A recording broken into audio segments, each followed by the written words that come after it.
Get ready for Netflix's gripping new medical drama, Pulse. Set in a cutting-edge Miami trauma center, third-year resident Dr. Danny Sims is unexpectedly thrust into a promotion when beloved chief resident Dr. Xander Phillips gets suspended. Then, with the emotional and physical stakes at their highest, a storm will push the hospital and its residents to their limits. Witness how life can change in a heartbeat when you're operating under pressure. Watch Pulse April 3rd, only on Netflix. You are listening to the Smuggler's Galaxy podcast, my favorite podcast to listen to on long flights across the galaxy. This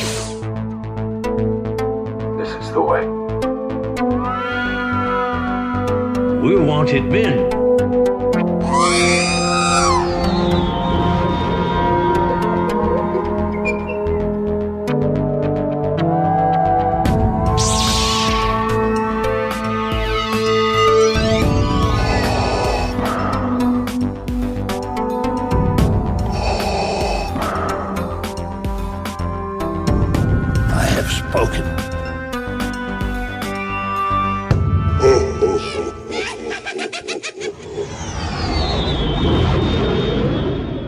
Welcome to episode 208 or 238. My dyslexia almost got the best of me of the Smuggler's Policy. Oh my God. You're about to say the Smuggler's Pollen podcast, which Smuggler's Galaxy podcast. Pretty accurate for this past weekend. Oh my goodness. So with Toylanta and Pollen, it's just awesome weekend. It's me, Glenn. Jason's over there. We got a special guest to talk Toylanta. Jordan Ghastly. Hello. Hi there. How's it going? It's good. How's it going for you? Yeah. Yeah. I'm fine, I guess. You got the post-show blues? I got the post-show something. Luckily, It's not the post-show crud. Yeah, I don't think it's going to be. I think it's going to be pollen more than crud because that's what I think everybody was feeling it. Yeah. I mean, I also, anytime I go to a convention, I'm pretty mindful about vitamin C and up the week leading into and the week exiting, just in case, just to give myself a little extra, immunity boost. So maybe I need to do that. It makes sense. I normally Tylenol up like the day of, take Tylenol all the time because walking around on those hard concrete floors are not fun. Oh no, I had maybe it's just the signs of age, but I had Advil on me at all times. Yeah. Well, it's like anytime I go to a convention, anytime I go to a Disney park, a theme park, it's Tylenol day. How about you, Jason? How are you feeling? Great. My lips are chapped, but that's about it. Knock on wood. Do you need me to bring you some chapstick? No. Okay. I got some. All right. I'm sorry. My lips are real bad. I appreciate you being helpful, but but it was a good time. It's a good time. Do we have any news, Jason, or we just want to get back right into Toylanta? I do have some news.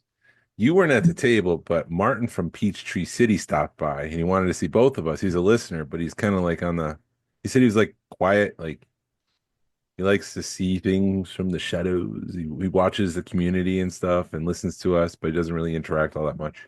No, he's a lurker. He's a lurker, and he wanted to say hi to Glenn. So Glenn, say hi to Martin. Hi, Martin. So there you go. Sorry, I missed you. So the news that I do have is that it's going to be a late night for us on the East Coast because Andor, when it premieres on April 22nd, will premiere at 9 p.m. Eastern time. Ouch. And they're dropping 3 episodes. So 3 episodes? Yeah, 3 episodes a week. And if it's anything like the first season, those are like 45 minutes to an hour long. They're like true hour-long episodes. They're not Disney Plus hour-long episodes. Right. So I don't know if I'll be watching all 3 the night of, unless I'm just like glued to the TV. Yeah, I'll probably be watching all of them and just dragging into work on Wednesday. I guess it also depends on the pacing. Yeah. I mean, I like the slow burn of the first season, but if I get 3 back-to-back slow burns, I don't know. I might just have to like mentally prepare myself to sit down and watch all that. Right. Hasbro did a live stream right before Toylanta, and they did have a bunch of I thought it was a really successful live stream, one of the best in a long time. Yeah. They unveiled the land speeder. It was redesigned, and it's probably the definitive land speeder for this scale. I also think that we're starting to feel the Steve Evans influence because there was a lot of focus on the packaging. They kept pitching that it was heavily influenced by Kenner. So it's really cool. They also said like the back has been redesigned for C-3PO so he can bend his legs and sit, so he doesn't have to sit with his legs extended out anymore. Right. They did show off Ben Kenobi. So if you're paying attention and not looking at the land speeder, you can see the new Ben Kenobi figure. It's been pipelined, but it hasn't officially been revealed. It also comes with a Luke with a poncho. It comes with a new carded Luke with a soft goods poncho. He's got a soft goods cloak on the bottom part so his legs can bend and he can sit in the land speeder. A lot of people are frustrated because they thought this was a great version of Luke. Unfortunately, they need the land speeder, and Hasbro does some silly things sometimes, and they'll shorten their numbers on pre-sale to make it seem like it's sold out. And that's what they did. It's sold out. Ooh. I'm sure it'll go back in stock. Everything on Pulse pops in and out of stock frequently before it releases. Yeah. And is that a Pulse exclusive? Yes, it is. Ooh. I think it's available one other place, but it's $10 more. So, I mean, if you really want it, you'll pay the $10. Asajj Ventress is joining the vintage collection. She looks great. She's got double-bladed lightsabers that click together. They also pull apart, and then it also just comes with the hilt. Agent Callus is joining the line. He'll come with a staff. He's armored up, so we won't get the Imperial uniform version, which I appreciated. They could easily done that with that figure. Yeah. And then all they had to do was use Cal Kestis again. Yeah. Yeah, exactly. And then Steve Evans was joking with Paul Sung Young Lee the week leading up to this live stream, like they were getting into arguments because Carson Teva or Paul wants his own figure. He doesn't have one yet. It's been 5 years since he premiered on The Mandalorian. Well, he's actually coming to the line. He's going to be his own figure. And they didn't cheap out on that figure either. No, and it was pretty funny. He was making fun of Hasbro on the live stream, saying stuff like, I have enough Mandalorians. I've cried enough with Mandalorians for all the tears or something like that. And he was making fun of them. He was poking fun at the fact that they've made too many Mandalorians at this point. Right. And now they did a Carson Teva with the jacket. Do you like it with the jacket? Yeah, I mean, that's how he appears in Ahsoka. I kind of think it's a classic look for him. Cool. He's also in the depths and the cold of space all the time. Yeah. Yeah, I feel like it wouldn't look. I don't know. I feel like the jacket's a signature for him. Yeah. Gotcha. Yeah. And then Dengar is returning to the line. He was the first vintage collection figure, VC01. And so this time around, he's going to be VC01A. Steve Evans tried to explain the A's and the B's and the C's. Originally, A was for Armorer, and then it was used for a Mandalorian that was released around the same time, and then it was used for Salacious Crumb. And so he went to Instagram to explain that debut characters get their own VC number, which is self-explanatory. Reissued or re-released figures with 0 changes will keep the VC number. This includes new cards. Cards can change and numbers can stay the same. Alternative card backs will have the same number. Interesting. The figure will be the same, but the figure will. So like Ponda Baba, they're reissuing him with the new card image, but the number on the back will be the same. Okay. So the figure's a straight re-release. This is where it gets a little confusing because a remake, mostly new or all new figures will get a VC number. And then reissued figures with minor changes, deco, accessories, get a VC number plus a suffix. So Salacious Crumb was a whole new figure and should have been a whole new VC number. Right. But I know that when Steve Evans came on the line, their whole thing was to try to figure the VC numbers. So Salacious Crumb could have happened before Steve Evans joined the line, but that's the guidance going forward. So if he was made today, he would have a new number. Gotcha. And then for the Black Series, they announced a Night Trooper Death Trooper. essentially a zombie trooper. They announced Ezra from Peridia. And as I looked at that figure, I was just like, I like that Ezra from the show. I should watch Ahsoka again because Ezra was perfect. Right. Yakface pointed out that Anakin and the Death Trooper are both numbered 17. So I don't know if it's just early stuff or another Hasbro number mistake. It's something they do. And they also announced SM-33 from Skeleton Crew. And I don't know if that's coming to the vintage collection because all of the parts and pieces that move on him, that'd be very, very small on the vintage collection figure because his legs extend out. He has a taller peg leg and his arms unfold to turn to shields. And he's a deluxe figure and he actually feels like a deluxe figure. It's not like one of those, why is this one a deluxe figure? Right. I like that he has the mouse that you can put in his eye. Oh, does he really? Yes. But it's like really tiny. So you got to be careful with it. Yes, you have to pop off part of his head, and then you can use your finger to push the mouse through the eye. And yeah, it's the smallest accessory they've ever made. Oh wow! I might get the SM-33.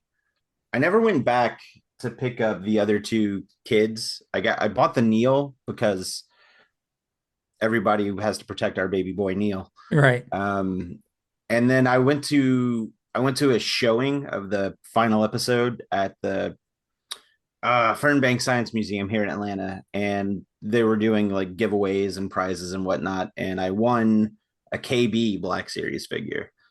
So I've got those two, but I never went back to get Wim or Fern. Yeah, Neil's the one to get because just this past week I stopped somewhere and they had all of the characters from Skeleton Crew except Neil on the shelf. If you find him, get him because he's tough to find. Everybody wants him. I need a Neil show. Yeah. And when I say a Neil show, when I say a Neil show, I want him to have his own late night talk show. And his desk is his bathtub. There you go. And he's just watching the holiday special. He is, but he's interviewing other Star Wars characters. And it's from his bathtub. Yeah, because it was fun. It's like anytime that man had a chance, that boy had a chance, he was taking a bath. Yeah. I feel like that's my life too. Anytime I have the opportunity to sit in a bathtub and just soak, I will. I don't remember the last time that happened, but I don't remember last time I took a bath. I take showers, so I'm clean, but a bath? Yeah. Wow. With the release of these for pre-order, there was quite a stir because there was no announcement on this. Prices were normal on Hasbro, but everywhere else they went up. A vintage collection figure on Pulse was $16.99 like always. Big Bad Toy Store was $19.99. Entertainment Earth was $18.99. And then Amazon was $24.99. Yeah. But that turned out to be a mistake because later on they were fixing that and it was back down to one of the other prices. I don't remember if it was $16.99 or $18.99. Yeah, we had people messaging us about having a fit that they were $25 on how they were they also did that with SM-33. They priced him at 25 when he was supposed to be 33. 33, yeah. 33 was 33. Right. So Amazon just screwed up. Yeah. The prices did go up, and I just don't know. But also it's Amazon, so I don't feel bad. Yeah. Yeah. But Big Bad and Entertainment Earth, they went up by a couple bucks. So, anywho, that's all the news that I have. But before we dive into Toylanta, I wanted to know Jordan's opinion on the Epic Universe because Tony was telling me. Did you listen to the last episode, Jordan? Yeah, I did. Yeah. Tony was giving me crap saying I was a curmudgeon. And I just remember, and to explain myself, I was there early for Islands of Adventure, and it was a half-a-day park, and this sounded like a half-a-day park, and they need to start expanding this thing immediately, because if it's going to take them a couple of years, it's going to be 2028, 2029 by the time they have more of the park open. So what was your take on what Glenn said? On your attitude? Is that what you're asking me? No. That sounds like what you're asking. I guess that is what I'm asking. Do I have a bad attitude? No. I do think you maybe harped a little too much on the flux capacitor for no reason. Like, because I don't think that I don't think it's a storytelling Don't get me started. We'll get back on that in a second. Do you have an answer? No, I don't think it's a storytelling element. I think it's just an Easter egg. I think It it's is. just It is. I it's a messaged. universal I mess. property. Oh, I go ahead. messaged my son's girlfriend, since I can't call her my daughter-in-law, because they're not married, and she did say that there is no rhyme or reason. It's just there. So we have no clue. But that's why. But I mean, that's every Easter egg ever. It's just there, Right? Like, so It's I don't fan think service. But it's awesome fan service, man. To each their own. I don't know. But I was listening to the last episode, and by the time it was over, I'm like, Jason's gonna flip a table. Like he is. Jason is just gonna... All right, I'll have to reel in, and I'll put a post-it note right next to my computer. Calm down. Keep calm. And I don't think Keep it's a calm half and day podcast. Yeah, I don't think it's a half day park. I think it's a full day park, especially if you look around and take your time, because there's a lot to see. Well, on the Disney Dish, they did because Animal Kingdom is famously a half-day park. Right. Or at least that's how it's known. And Epic Universe has less rides than Animal Kingdom. Yeah. And they were saying there's 2 exploratory areas in the Animal Kingdom which eat up time, where you walk through the tigers and the gorillas, and that could take 20-30 minutes. Mm-hmm. Epic Universe doesn't have anything like that. Takes longer now that baby tiger's there. That damn baby tiger. Are you still mad that you didn't get to see him, Jordan? Yeah. Yeah. Calm down, bro. Calm down, bro. All right. Calm down with the tiger talk. All right. Whew. Taking it too far. Thank you. You know what would be cool if the tiger was walking around with a flux capacitor in its back pocket? That would be funny, but it's 2 different parks. They can work it out. They'll license it. Yeah. Once this tiger hits 88 miles an hour, you're going to see some serious tiger crap. Anyways, I'm gonna start breathing. What'd you guys think of Toylanta? What'd you pick up from Toylanta? What did you pick up over the week? We didn't get into that. Glenn. So where do I start? I'll start with the Star Wars stuff, which is only like 3 things. I picked up the Mandalorian, the Darth Maul Mandalorian, the TVC version, because it was $7. Then I picked up the Ahsoka Trooper, because that was $7. And then I picked up a Power of the Force. Is it Power of the Force 2 Seizure, Prince Seizure, or what is that version? Yeah, Power of the Force 2 Seizure, because it was $5. Hard to pass up a bargain. And I've been started to get into superpowers, because at my birthday I got the Black Spider-Man, or Secret Wars, and kind of walked around the show for a while trying to find some of those. So I picked up what was it? A Wolverine, Iron Man, Kang, Doom, Doctor Doom, and then one other one that I can't think of right this second. And then I picked up a Wampa print from somebody. And then I got the Tommy DeLorean, finally picked that up from a buddy that sold it to me like 2 years. Actually, we made the deal 2 years ago. So I have it. It's really awesome. And we can get into that. Do you want me to get into that real quick? Or do you want me to hold my thoughts on the Tommy DeLorean? Huh? You've got the mic right now. I've got the mic right now. So anyway, I think they started pre-selling these things for like $250, and I think they've topped off around $300. And the details on this thing are freaking crazy. There's 3 touch points on it. First of all, it's die cast, so it's probably 5 or 6 pounds. It's 12 inches long, and maybe 12 to 15 inches long, and it's die cast. So I mean, it's heavy. And there's some touch points on it. So like you touch the license plate, and the interior of the car lights up, and it's got 2 different modes with that. So you can hit it twice, and 2 different things will happen with the flux capacitor and all the lights inside. Then there's one touch point that lights the outside of the car up. And then there's another touch point that this thing blows smoke out the exhaust. So I got to find some fog juice from somewhere.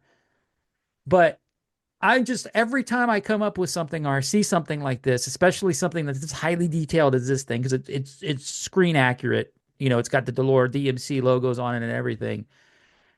And then you look at like the Ghost, that's $500, and it doesn't balance. It's like, what's going on with HasLab? Especially when you see people that are putting stuff out for cheaper and way more detailed. I don't have an answer on that one. So it's just frustrating. That's all. Because, first thing you do, you open it. I mean, I was like ecstatic with the Ghost, but this one, you're like, this is an insane piece, insane toy. It's like, why? Number one, you're like, why am I paying this much for it? And then when you hold it in your hands, you're like, now I see why I'm paying this much for it. Yeah. And it came with a little mini Einstein that fits in the thing. Is there a person in costume dressed in that thing? They should have came out with one that had a little dude sitting in there. Sure, they could. But it's scaled for all the NECA Back to the Future dolls, and I haven't tried putting any of them in there yet, just because they're downstairs and I'm upstairs, and I haven't brought it downstairs yet. And I don't think I want to put a figure in it. I think I just want to put Einstein in it and leave it alone. Let it look cool. But that's what I picked up. I have to say, it was kind of endearing during room sales. You had your little bag of micro collection things, and at one point I looked up and you had a little end table that you commandeered and put all your stuff on the little end table. It was right by the door, so people had to see it. They walked in and they walked out, and people paid no mind to it. I'm like, hey, do you guys want some unpainted micro figures? And they were just like, no, it's too low. Yeah, Star Wars is out. Star Wars is out. Yeah, it's really bad because we've talked about, like, it was not a running joke, not a joke, but a topic of conversation, how we're all kind of like going through our collection going, what do we sell? How do we pare it down? And nobody's buying right now. Yeah. What'd you pick up, Jordan? Ugh, yeah. Well, unfortunately, I didn't pick up anything Star Wars this weekend. I really wasn't looking for anything Star Wars this weekend, honestly. However, I did see somebody was selling one of those D23 Star Tours vehicles. Oh, yeah. Were they? Yeah, I saw it. Dude had 7 hundos on it. Where was it? It was main floor, all the way to the left, all the way to the back in the corner, if I'm not mistaken. Oh, he must have sold it. Because I can't remember if I saw it on Sunday or Saturday. I think I probably saw it on Saturday. Okay. But yeah, I saw it. It was the only one that I saw there. And I don't know if, I think $700 is way too much for it, but I'm also picky and stingy. But it was pretty cool to see one out in the wild, just because I had never seen one that wasn't inside Jason's house. Was it in the shipper box or in the outer box? Did they have to take it out? No, it was in the packaging box. It wasn't in the shipper box. Okay. So you were able to see like the big, all the artwork. But I picked up a handful of things. Like I had some buddies give me some stuff, or I picked up some stuff for some buddies. I picked up like a DC classic Penguin figure. I picked up a Marvel Legend. I picked up a couple of the Animal Warriors of the Kingdom figures from Spiro. I found a Super 7 Ultimates Mars Attacks Alien. And, that's right. That looked cool. Yeah, I got it right here. Hold on. I'll show the camera for anybody who's watching on YouTube. Ack. Yeah. Oh, wow. And normally I'm not really a big Super 7 person, and I'm definitely not a Super 7 person for $55 a figure. But I have a feeling that is going to not be around for a while, so I snagged it when I did. And of course I had to make a pass by the Four Horsemen booth. Surprisingly, I only bought 2 things. Technically I bought 4, but 2 of them are not for me. I picked up a couple of the show exclusives, the ATL 25 figure that kind of looks like the G.I. Joe Roadblock character, but isn't. I had some friends who couldn't make the show and really wanted them, so I thought I'd put out some good collecting karma out there. So I picked those up for them. I picked up the Skeleton 4-pack. And Jason, you'll get a kick out of this. So I have it right here. I'll show you. One of the guys at Four Horsemen is also a big Disney guy. So when he designed the pack for this, Yep. he had Skeleton Dance in mind, which I think is Nice. pretty cool. So I Yeah. think I'm actually going to save this packaging just because of that. That's cool. And That's a cool Easter egg. Is there a flux capacitor on there too? actually, it was really weird. This thing like went back 5 minutes whenever I threw it at 88 miles an hour. Yeah. Uh, and one of the whoever runs the Toylanta social media page on Facebook, I guess had tagged me in a post. There was somebody who was out of state who couldn't make it and who has been collecting the Big Bad Toy Store Monster Force figures, and they had a show exclusive there too, which was just like a translucent purple figure, and they were exclusive to one per person per day. And the guy was like, "Yeah, I won't be able to make that, and I don't know anybody who's going to the show." So the Toylanta page tagged me and said, "Hey, would you be willing to help out a fellow collector?" And I said, "Sure, absolutely," because I've been in that boat before where I can't make a show states away, and Sure. people have picked up exclusive. I just had a friend in Jersey pick up an exclusive for me from ZoloCon. So like I get it. I understand. So, and I had the money. So I was like, you know what? I'll go ahead and grab them. And the guy, we had been keeping tabs with each other through Facebook Messenger. And he PayPal'd me, and so they're gonna go in the mail tomorrow. So just putting that Got good, cleared. just putting that good collecting karma out there, man. Yeah. Good for you. Yeah. I do what I can. You're a Boy Scout. Yeah, Let's see. I did like going back no, go Jason, go. We'll talk about No, I no, did no. like seeing the Monster Force. Kind of made me regret canceling all of them, especially the Donner Party, because that one looks awesome, which is their version of Frankenstein. The Donner Party. Yeah. Yeah. Does that cost an arm and a leg? A Yes. few other parts as well. Right. Okay. Um Has but that, has that joke been used for those figures? Probably. I don't know. I think it's been But I used kind of for wanted to go up to him and be like, Frankenstein. man, why couldn't y'all have done the cool stuff first? But because they did a bunch of runs of You can still get it. I Like know. you're talking like it doesn't exist anymore. But then I want to buy more stuff. I guess I could just do one because I did hold on to a few of the Mythic Legion things. So maybe I can just get the Donner Party and not have to go hog wild on it anymore.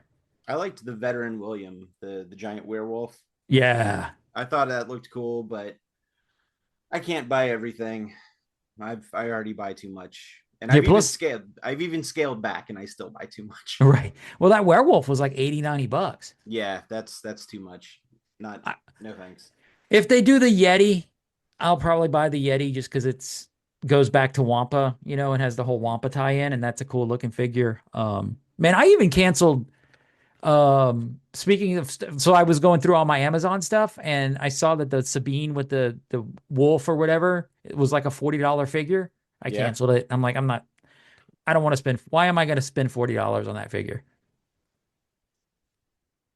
So I don't have an answer. I It's a know good you do figure. have, huh? I don't. Yeah. Yeah, me neither. Yeah, exactly. So I canceled that while I was putting my Ancient Callus while I ordered that one. Let's see. What did I pick up this week? So during Toylanta, my wife was at Target and she found the N1 Starfighter for Micro Galaxy Squadron, and those things were selling for like $2-3. Nice. So she got me one of those to open. What? Yeah. And then during Rogue Fun, I bought the 3-pack from Gary Weaver with the custom Death Trooper. What was the other two? Wilbur Hood, was he one of them? And then the droid. And because of that, he made like plastic molded droids, Rogue Fun ones. So I got that because I bought all 3 of those. And then he was also able to pick up the Return of the Jedi Ross pack that was showing up, the special one of 3,000 for $5. So he got an extra one for me. So I got that. But then at Toylanta, man, I picked up Moff Tack for $5. He goes in the cantina. He was opened. So I got him. I got during room sales up on the 4th floor, there was a dude selling micro machines, and most of the stuff he had was opened. They just like put the vehicle back into the package. But behind that, was that what you picked up at room sales, Jordan? Yeah, that room that we were all cramped in at the same time. Yes, Right, the one you yelled at me. I was waiting my turn to get in there, and you're gonna push me to the side. That was pretty cold, Glenn. I was there. I saw it. Listeners, I saw it. I saw it with my own eyes. I didn't realize you were like waiting, and I was just like, "Oh, cool." I thought you were kind of He waiting was right in the door. He was right in the door. I was on the side waiting. And anyways, moving on. And I was like, "Okay, Jason's just standing here. I'm going to go in." And you yelled at me too, Jordan. I did. You did. You totally did. Because you pushed Jason out of the way. No, you yelled at me on Friday night when I'm like, "Come on, come with me in the room," and you're like, "I'm not following you in the room." Oh yeah, that's a general rule to follow. Never follow Glenn into the room. Yeah, that was more of an exclamation of what not to do than yelling at you. I was informing everybody else around us. Right, watch this guy. But the dude did have a set of Micro Machine minifigures, the packaged ones with Leia that I didn't have, and that Leia I actually have the original art for the development of that Leia. So now I have the Leia to go with the artwork, which I'm happy about. The dude was selling the mini transforming head playset with a C-3PO that turns into the Cantina bar. I picked that up for $30. It wasn't too bad. Steve was selling the full Cantina band 12-inch. So I was able to pick up that full 12-inch band. There's 6 of them, so I'll need to find a 7th one. But I was thinking about making a diorama, a small, I say relatively small, 12-inch scale of like the alcove where they play in. And that way we can have something to put on our booth and try to get people to stop by and take photos. Maybe we'll put a little GSWC at the bottom. And so when people take photos, they have to take photo of our club logo or something. Yeah. I don't know. Put a tiny Bluetooth speaker and just play the 2 songs over and over. Yeah, I feel bad. Well, there's 3 because we can count the Galaxy's Edge one, but I feel bad for whoever's sitting at the table for an hour and having to listen to that over and over and over again. You'll block it out eventually. It all becomes wallpaper. We've all worked retail, man. You got that radio, that every 5 minutes the retail ad comes on. And then, I mean, it's gluttonous. And then I picked up, somebody did a special order from a local artist for the 5 aliens from the Cantina. And so I picked those up. I picked up some Kim Simon prints of his photos of the original prototype for the Cantina playset. And then the other thing I picked up was, I made a deal with Narayan. Well, we still got to work out the deal. For every titanium figure ever made, he has the full set of them and he doesn't want them anymore. So we have to figure out how much I'm going to pay for those. But it's the full set of all of them, including some of the chases and their unique ones. And so I have those and I have to find a place to put those on display. It's a lot. Yeah. That I picked up. Time to start converting the garage into some extra display space. All right. Yeah. I'm going to try to set up an area to do some work out there, like a workspace. So we'll see. But now that we've gone through all of that good stuff, let's get to the better stuff. Toylanta this year was moved from when I started from a small Marietta Hilton to the one in Peachtree Corners. Yep. And it took up multiple rooms, just like it did in the Marietta side. And now it's at a convention center. Gas South Arena. Gas South Arena. So they have a full space. And then they combined with PowerCon. So they powered up and took some of the upper levels. And so there was the hallway, which the Georgia Alliance was in.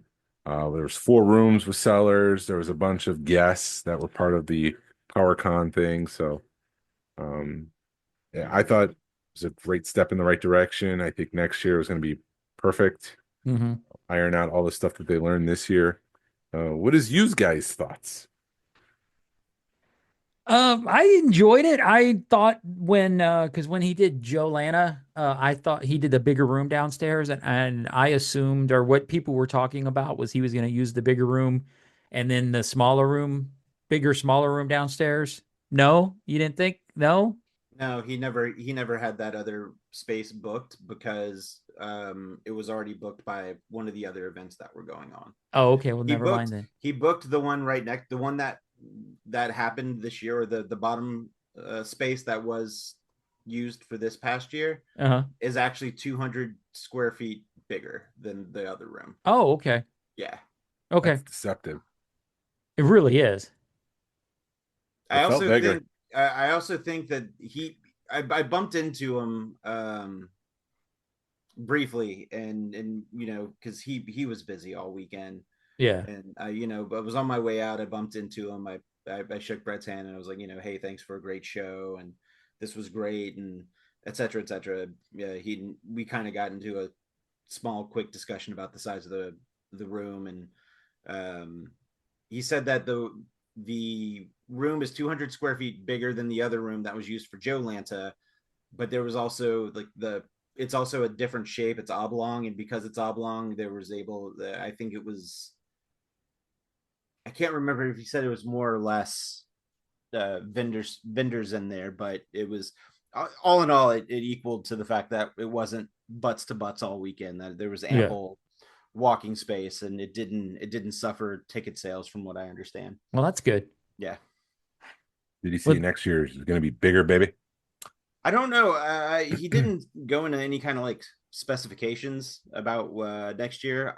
But I did say, like, I hope you decide to keep it here. I mean, technically the space can go anywhere, I guess. Or the convention can go into any space, I guess, as long as it's big enough. yeah. But I was like, I told him, I expressed to him, I was like, no, I think this was a really good space. I like that we had the upstairs rooms, and I like that we had the big downstairs room, and it was very easy to get to and from all of the vendor spaces. I didn't feel like I had to go on a hunting, seek out and hunt type situation. Right. Yeah, unlike years past where we've had to go around a corner and there's 5 more rooms. We didn't have enough space to stand behind our table at Yeah, the that time too. Peachtree Corners one. So Yeah, no, I enjoyed the space. I like the fact that I think for Joe Lana wasn't parking like $15, and then they knocked it down for Toylanta or something. It felt parking was more expensive at Joe Lana maybe, but I like the fact that parking was only $5. Um, which helped get us more money for toys there. Trying to think what else. I liked it. I mean, it did feel a lot spread out. It was definitely different than years past, but it was enjoyable. I concur.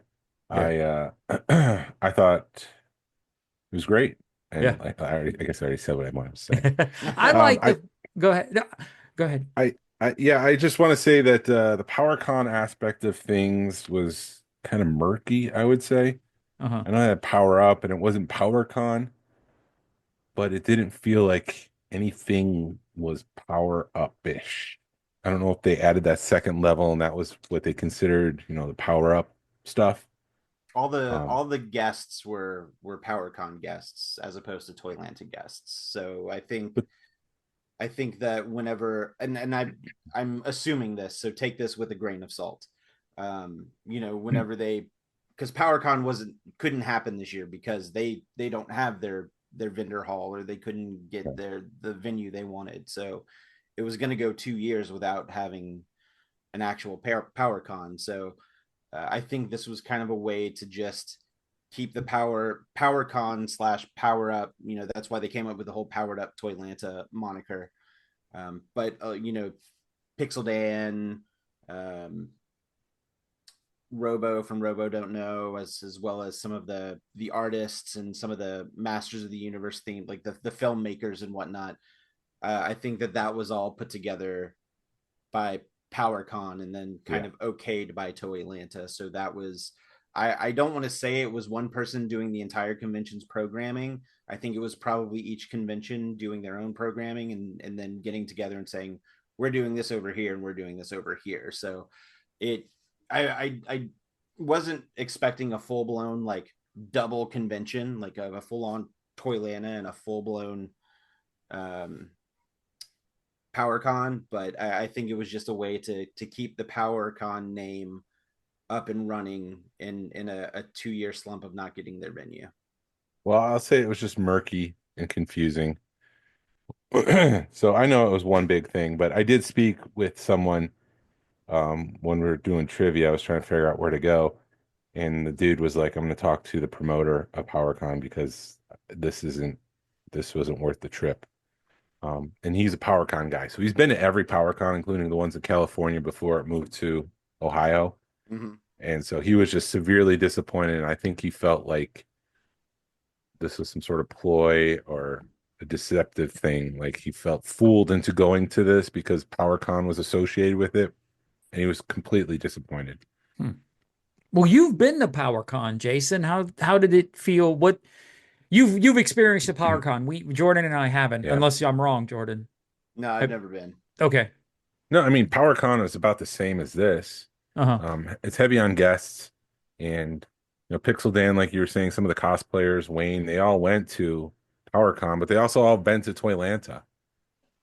There's a couple that, like you were saying, the filmmakers, they obviously haven't been to Toylanta before, but but I don't know. It felt like just one big convention, and I was trying to figure out how does PowerCon play into this, the power up stuff, and I just assumed that the second floor was an addition to get more vendors and get more space, and that might be the power up because it's up on the second floor.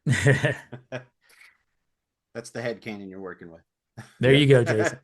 I enjoyed being on that second floor because we were a little nervous when they were like, well, you're going to be in a hallway upstairs because we've been shoved in corners before at Toylanta, and it turned out to be a really good spot for us as a club. We had a lot of good conversations and met a lot of nice people with that. So I wasn't able to make it to Jolanta last year. I was on my anniversary with my wife. Man. Just spending time at a Disney resort in Hilton Head. Quality time. Yeah. During a hurricane. No less. So this was my first time physically being at that venue, and I really liked it. I was fortunate enough. My buddy Matt had reached out and said that he had a room, or he booked a room at the Holiday Inn, which was just on the other side of the parking deck. It was like a 4 or 5 minute walk from our hotel door to the entrance doors at Toylanta. So that really helped out. So not having to drive all the way back to, an hour and a half back to Canton each night really helped out. I liked the floor space. I thought even the upstairs rooms were a very good size. Again, I never at any point felt like I was crowded by somebody, nor was I crowding somebody. I thought everything had a lot of space to move around. Some of the doors did bottleneck because I think only one or two, or maybe 2 or 3 of the rooms upstairs only had one door in, one door out. Right. But I think bottlenecking is to be expected. That's not swaying my opinion one way or the other of the show. I thought the upstairs spaces were good. I thought the upstairs hallway spaces were good. I liked how when you go up the escalator, all of the tables were kind of right in view, so you can see. You didn't have to hunt for anybody. Right. I think the extent of your hunting is, just go upstairs, and then they were all right there. No one was tucked away in a nook somewhere that you had to really seek them out. I also like that they had that really nice cafe right there, at the Peachtree Corners. Yeah.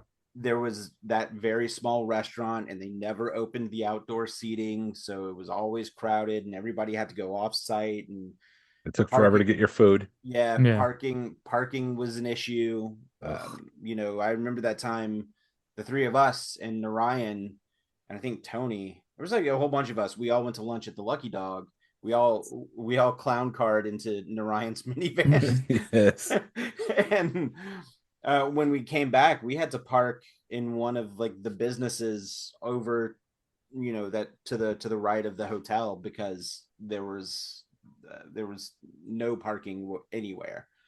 So bigger venue space. The parking deck is a huge help, and having that cafe, which served a bunch of different stuff. You wanted Mexican food, they had nachos. You wanted pizza, they had pizza. You wanted burgers, sandwiches, water, soda, they had everything. Yeah. And if you didn't want any of that, it was a 5-minute drive in any direction to get to a slew of other restaurants.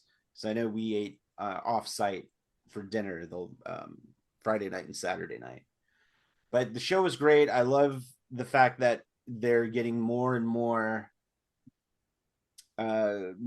independent toy developers there. Mm-hmm. The plus side is that they're getting more and more independent toy developers. I would say the downside is I do see a lot of repeat vendors, and I don't think that's a bad thing per se. It's not a negative. But the three of us specifically, and some of our friends, we go to a lot of the other shows in the area. We will go to Joe Fest in Augusta, and we'll go to Retro Toy Con in Greenville, South Carolina. So a lot of those same vendors hit that show too. So it's more or less, and they're just out there trying to make their money. I'm not trying to like harp on them or anything, but you start to say, like, recognize all of the vendors, like, okay, this person typically has this person typically has this. Right. I will say I was happy to see that there was a little bit of a switch up in vendor space this year. There were some people that I didn't see before, or at least I don't remember seeing. So I thought that was really cool. Mm-hmm. And a little bit more variety too. I'm a Transformers guy, and then there was one booth that was about 90% vintage Transformers. Yeah. And he had 5 5 Fortress Maximuses in the box, which was bonkers. So I was really excited to see that. But it's all in all, I thought it was a great show. I thought it was a great venue. I hope it stays there. I'm not sure what direction they're going to go, if they're going to find another venue or not, but I would be more than happy if it stayed where it was. I hope it stays. I hope he signed a multi-year agreement and booked for more space. I think it would be cool if everybody was together in one big room. Mm-hmm. And not have to go upstairs. So if they can get that other room and bump it out and get more vendors, so you can have more diversity in the vendors, maybe offer a discount for those that are traveling from far to try to get more people from out. Mm-hmm. You know what my one complaint is? It took 20 minutes for me to get coffee from Starbucks. Oh yeah. Well, and that's a complaint on Starbucks, not the convention. Well, you also probably ordered a frou-frou drink. If you would have just ordered black coffee, I had mine in like 2 minutes. I had first off, I had a white mocha, sir. That is the most standard of Starbucks drink. There, I had a it just so happened that there was trinky like dinky. is that what it's called? But just like any other convention hall. Damn it. Just like any other convention hall, there was like 5 other things going on. So there's like a dance competition with all these dance moms going around, and they were all standing in line. It's it didn't take me long to order my coffee, but it was about a 15-minute wait after I ordered my coffee to get it, because it was only Was like it Saturday? People. Was it Saturday? It was Saturday. Yeah, because Sunday I got coffee, and it was the end of Ramadan. So everybody that was celebrating the end of that were going to Starbucks because they could have morning coffee and food again. So the fasting was over. So it was long. If I had one complaint, it'd be the panels. I did look at the panels, and I just kind of shrugged my shoulder, like, nothing here. And I get it, to each their own. Like, not everything needs to be guided towards me or tailored to me. But if they could change things up next year and have maybe a couple different panels, maybe something will resonate with me. So I guess the only thing is just don't hit repeat on the panels. Let me go back one. If I have any critique to give, the Holiday Inn was one of the, for lack of a better phrase, let's just say host hotels, or that's where the after hour stuff was going on. And then the Hilton was another one of the hotels. and I'm not too sure, but I don't know if the Westin had stuff going on in the evening or not.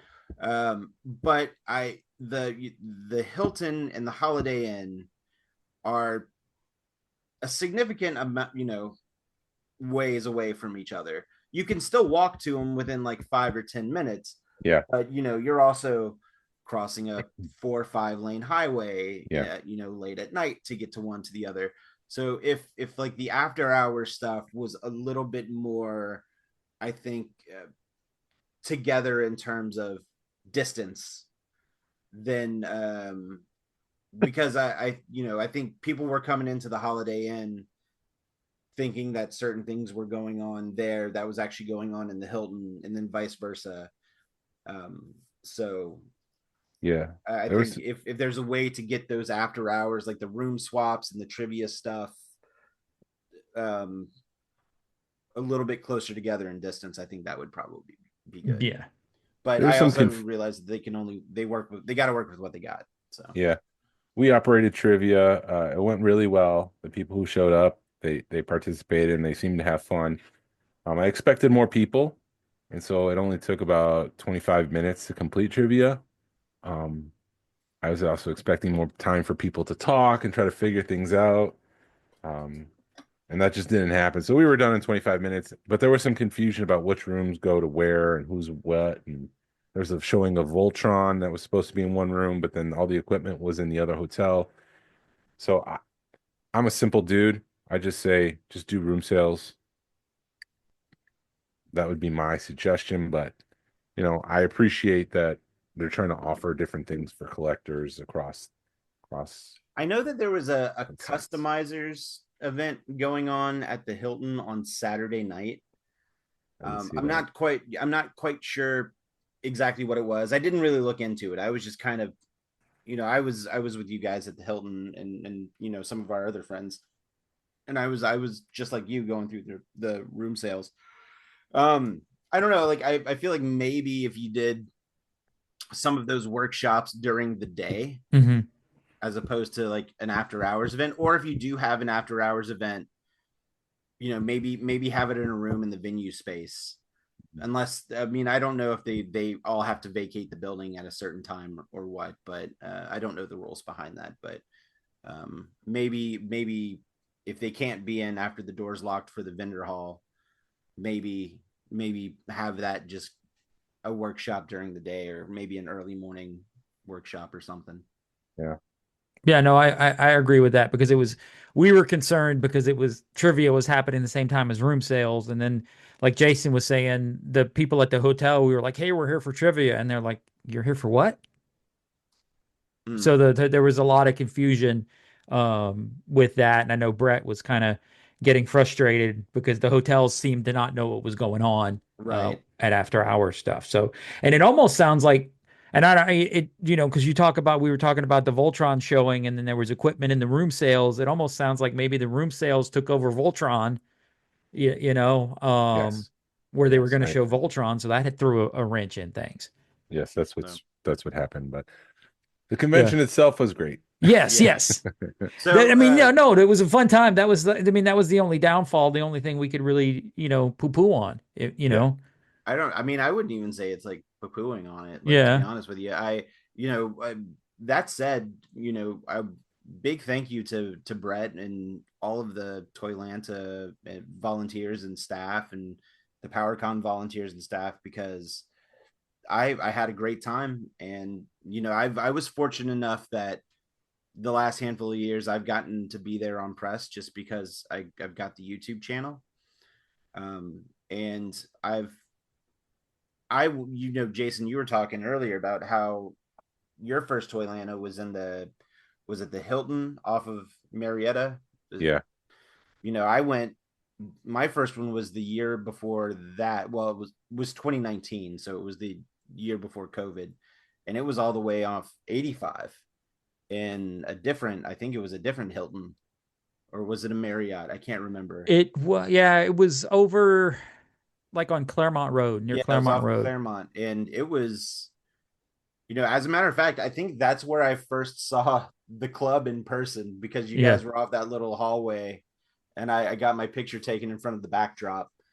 But I I remember when it was there, and it was like 3 really small rooms and then one kind of okay sized vendor hall.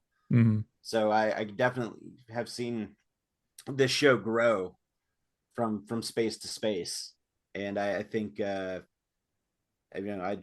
loved it this year, and again, I'm not saying that just because I got a press badge. I would have paid to go to this show. Yeah. So. Well, I mean, this is a show that I've been going through for probably 15 years. Mm-hmm. And then I remember that Claremont, and it was, and you watch it, and you're like, for like 2 years, you were like, we need to move it. And the guy that was running it at the time, he was trying to keep it where you could find free parking. So that was one a big stickler with him, and that Claremont had free parking, so he stayed there forever. And then it moved like it's almost moved every year since like the last 4 or 5 years. Mm-hmm. But it's keeping growing, man. It's fun to watch, and like you were saying.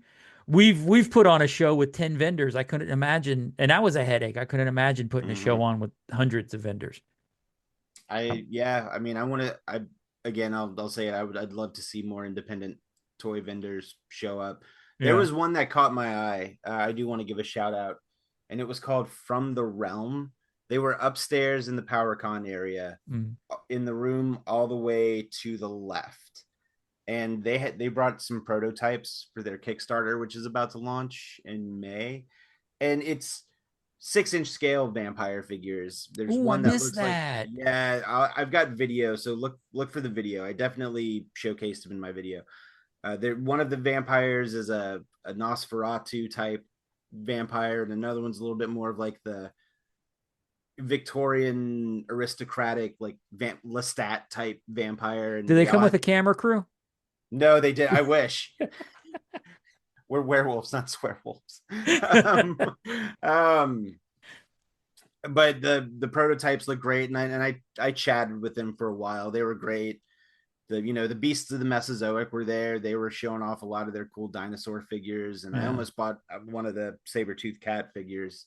But I don't know. I love it whenever shows like that really show love to independent toy vendors, and I'm not throwing shade at any of the other toy vendors that are just that just go and buy lots of old toys and then just try to sell them at conventions and shows, because some of those booths you go in and it's just a hodgepodge. It's just you don't know what's there, and some people love that. And then I'm not throwing shade, but I love it whenever an independent toy collector or an independent toy company or toy vendor is able to get their message to the people. Right. Well, that's what I liked about Joe Fest, is they had a lot of that, and I think he's done a good job of bringing that here. The independent people, and I guess I need to pay more attention because I totally miss those vampires. Speaking of vampires, yeah, there's a legend that New Orleans has vampires, and you two are from that area. Thoughts? I mean, it's all legend and myth. Like there is a vampire bar though. There's a vampire bar. There's the Jean Lafitte's, which is the oldest bar in New Orleans allegedly, and it's allegedly haunted by the pyre Jean Lafitte. And there's the legend, not the legend, like Madame Lalaurie in the Lalaurie Mansion. She was not a good person. Right. But I think my favorite South Louisiana myth though is the Lougarou or the Rougarou. You can it's the Rougarou. The Ruga, you can use either one. Right. They're interchangeable, but it's all fictitious. Like it's all just legend and urban legend. Yeah. So there's a legend of a church where there's vampires in the attic. That's where they stay, and it's crazy that a vampire would stay in a church. Yeah. Was it a church? Maybe it's an orphanage or something like that. I don't know, man. and truthfully, with as weird as New Orleans is, I wouldn't doubt there's just people that think they're vampires that live there. Oh, there's a big like vampire culture, goth vampire culture down there for sure. Yeah. All right. Well, you brought it to vampires, which got me thinking about stuff I've seen recently where people are telling stories where they swear they saw a vampire in New Orleans. I love those stories though, man. Just give me It's more fun. of those. I love Right. it. It's fun, but it's not true. They You were heard it probably here really first, drunk. folks. They're just drunk. They were just drunk. Yeah. This looks like a vampire. I got bit by a vampire, buddy. That was a mosquito. You got bit by a Right. mosquito. That was a guy mistaking you for meth. Yeah. Yes, in New Orleans. Yes. Yeah. So wrapping up, good show. Nebula. Yes. Looking forward to next year. Hopefully they announce a date. We'll get that on calendars and all that good stuff. Any last thoughts? No, It was I a great think Brett. show. No, I think Brett Take did a me good back. job, and I wouldn't want to do it. I mean, as cool as you think it would be a pain. Yeah, it would be a pain in the ass. How did I do this time, Jordan? I'm asking you what you thought of me. What did I think of you? I love Yes. you, buddy. I think you're great. Oh, great. Oh, Did you hear that, Tony? I did a great job this time, Tony. I wasn't a But crab apple. hold on though. I did want to show you this one flux capacitor that I had. It's weird that I put it on the back of a roller coaster. Right. Although I did hear that people were getting, and I don't know if this is true. This could be just clickbait. Employees and friends and family, like you were told not to take photos. Yeah. People were getting fired allegedly for taking photos. Yes. But they're saying huh? up to 600 people. They were saying up to 600. Yeah. My son and his girlfriend told me do not take pictures because they were firing people. Okay. It was pretty common knowledge that Wow. and I forgot to say this last week. It was weird walking around a theme park where nobody was taking pictures.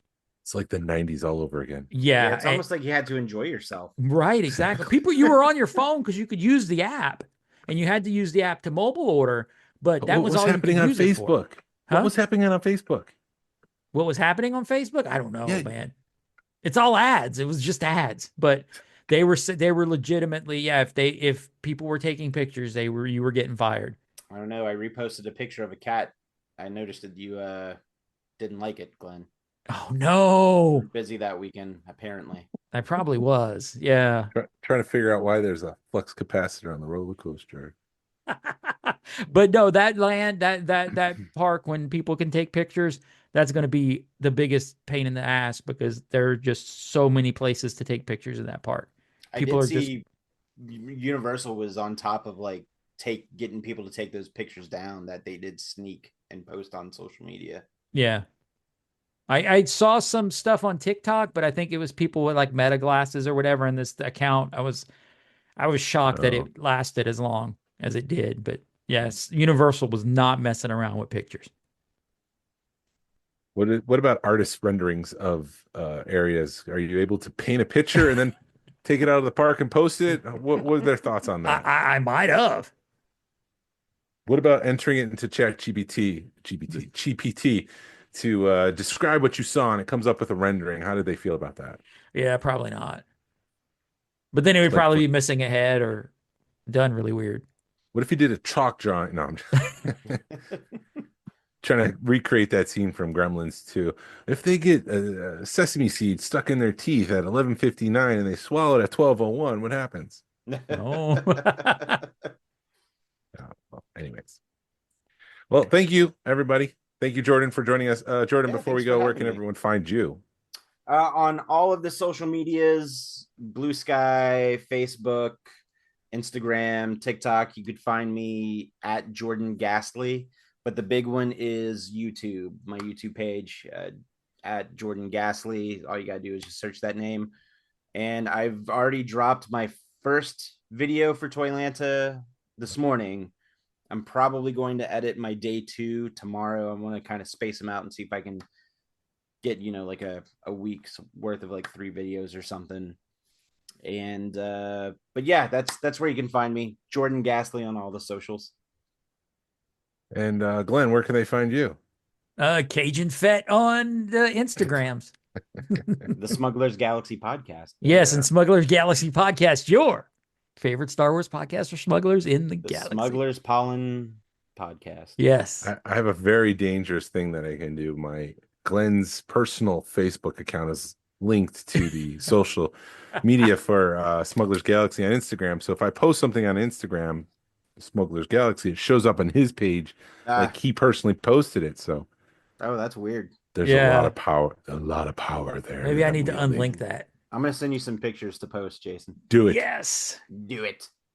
Do it. And thank you for listening to the Smugglers Galaxy podcast. If you could, please leave a like and a 5-star review of the show anywhere you listen to podcasts. If it's allowed, it really helps us out and points people to our show. You can follow us on social media. You can find us on Facebook, Instagram, and YouTube. Send us an email or message us. We love feedback. We'd love to make you part of our show. Our email address is smugglersgalaxy@gmail.com.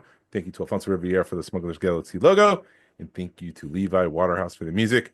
People, collect for the love of it. Hashtag vote with your wallet. Pass on what you've learned. Be a positive force in the collecting community. This is the way. This is the way. This is the way.